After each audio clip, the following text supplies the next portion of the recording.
transmettre l'information et de la transmettre justement. Mon père, c'était un homme avec qui ses valeurs sont la passion, la simplicité, l'humilité, la courtoisie prenaient tout leur sens. Mais plus que tout, c'était un homme juste, un homme vrai.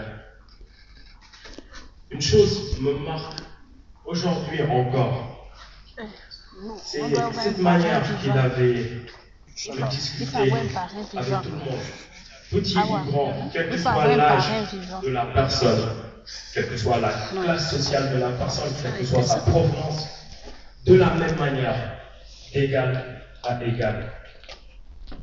Avec toute la franchise que je vous dois, je ne pourrais vous dire qui était mon père à 100%.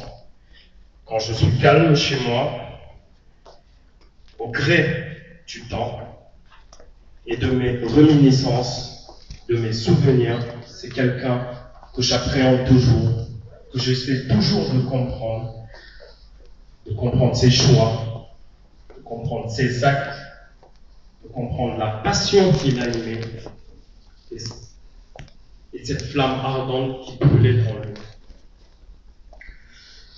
Nous ne choisissons guère le moment où nous nous éteignons.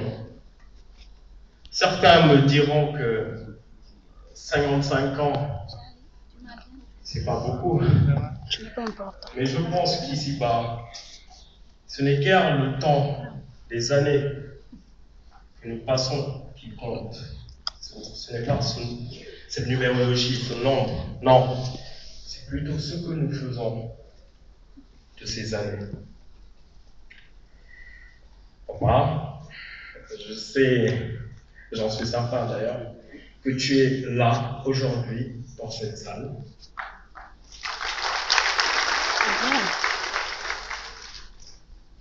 Que tu nous écoutes. Et pour cela, je voudrais te dire merci.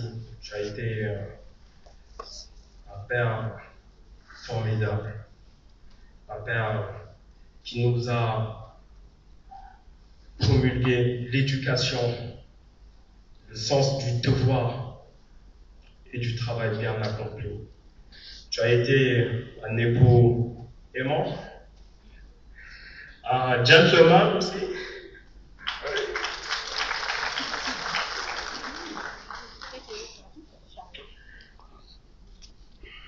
Chers frères et sœurs, nos pères, qu'ils soient ici avec nous, présents, qu'ils soient partis depuis longtemps, nous lèguent un héritage fort, un héritage conséquent, une flamme qui brûle de mille feux.